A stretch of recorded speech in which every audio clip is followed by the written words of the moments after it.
जय श्री राम भाइयों, एक बार फिर से स्वागत है आपका SPSR ब्लॉग्स चैनल में। तो पहले तो थैंक्स आपकी सपोर्ट के लिए। और आज की टॉपिक होने वाली है हमारी चार्जिंग केबल।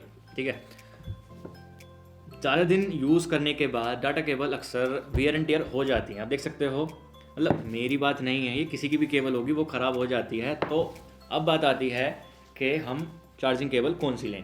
मार्केट से जाके ऐसे ही ले आएँ या फिर वो केबल लें जो कंपनी इसके साथ कंपैटिबिलिटी चेक करने के बाद इसके प्रोवाइड करती है। तो गाइस, मेरा तो प्रेफरेंस यही है कि जो आपकी मोबाइल फ़ोन की company data cable compatibility issue ना हो, वो चार्जिंग केबल जो कंपनी दे रही है तो आपको वही लेनी चाहिए। तो उसी के लिए आज हमारी वीडियो है। मेरे पास ये OnePlus की केबल है जो कि बिल्कुल ख़राब हो चुकी है। तो मैंने मंगाई थी OnePlus स्टोर से अपने लिए एक चार्जिंग केबल। दोस्तों, आज की वीडियो ये रहने वाली है कि OnePlus स्टोर का रिव्यू, परचेज़ रिव्यू मुझे कैसा लगा और क्वालिटी कैसी है और हम क्या OnePlus स्टोर पर रिलाई कर सकते हैं। तो गाइस, बिना करे वीडियो में देर हम करते हैं अपने चार्जिंग केबल को अनबॉक्स। तो गाइस, बॉक्स में आता है ये बिल, देख सकते हैं आप। लेकिन मुझे ये केबल आपकी दो ऑप्शन थे, 100 सेंटीमीटर और एक 150 सेंटीमीटर। तो मैंने मंगाई थी 100 सेंटीमीटर, क्योंकि 150 सेंटीमीटर कोई मतलब नहीं बनता। तो मुझे ये पड़ी थी करीब 850 रुपये की। किसी को भरोसा ना हो तो मैं बिल दिखा देता हूँ आपको, देख सकते हो यहाँ पर।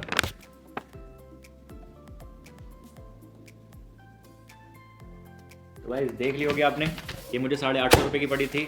अब बताता हूँ मैं। देखो, कंपनी बॉक्स में ये वाली केबल देती है, ठीक है, राउंड केबल। हालत बहुत ख़राब है इस केबल की। तो अब जो केबल मैंने मंगाई है कुछ इस तरीके की पैकिंग में आती है। OnePlus, इसकी प्राइसिंग आपको यहाँ दिखेगी 850 रुपये। ठीक है, तो करते हैं इसको ओपन। तो गाइस, बॉक्स में हमें सिर्फ मिलती है केबल और एक पेपर के किस मटेरियल से बनी है और रिसाइक्लेबल है, रीयूजेबल है। बॉक्स में भी और कुछ नहीं मिलता, खाली है। वैसे पैकिंग बहुत अच्छी भेजी है OnePlus स्टोर ने, इतनी सी केबल के लिए इतना बड़ा बॉक्स भेजा है। तो मतलब हाँ, कि अपने कस्टमर के लिए अच्छा प्रोडक्ट वो भेजते हैं। पैकिंग में तो OnePlus पास हो गया। अब बात करते हैं केबल की। तो गाइस, ये तो रही हमारी केबल जो हमने मंगाई है। तो आप डिफरेंस देख सकते हो दोनों केबल में, एक राउंड है और एक फ्लैट है। इसकी लाइफ इससे ज़्यादा है। क्यों? क्योंकि ये फ्लैट है। तो नॉर्मली ऐसे नहीं घूमेगी, सिर्फ ऐसे ऐसे घूमेगी। ठीक है, और ये जो इसके ऊपर रबड़ का स्ट्रैप आया है ये भी बहुत अच्छी क्वालिटी का है। और एक सबसे ख़ास बात, आप ना ये देख सकते हो, इस पर कहीं भी किसी भी तरफ इस पर कोई बैजिंग नहीं आई है। और बात करते हैं नई वाली पे, तो आप ना साफ साफ इस पर यहाँ पर बैजिंग आप देख सकते हो,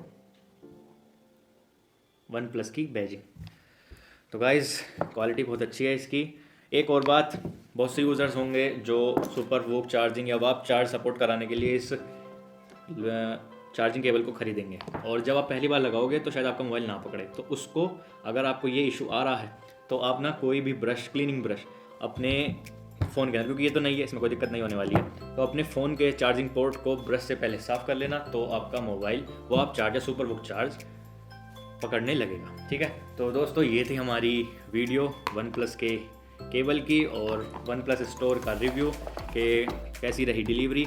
और एक बात और, मैंने ये परचेज़ किया था 23 तारीख को और मुझे 25 तारीख को ये मिल गया था। ऐप में दिखा रहा था 29 को डिलीवरी डेट, बट मुझे ये 2 दिन के अंदर अंदर मुझे मिल गया। तो मुझे ज़्यादा वेट भी नहीं करना पड़ा और मुझे ये जल्द से जल्द मिल गया। तो गाइज़, ये थी हमारी वीडियो OnePlus के केबल की। दोस्तों, वीडियो कैसी लगी हो नीचे ज़रूर कमेंट करना, और फ्यूचर में ऐसी वीडियो मैं आपके लिए लाता रहूँगा। गाइज़, चैनल को सब्सक्राइब कर लो और नेक्स्ट वीडियो के लिए वेट करो। जय श्री राम।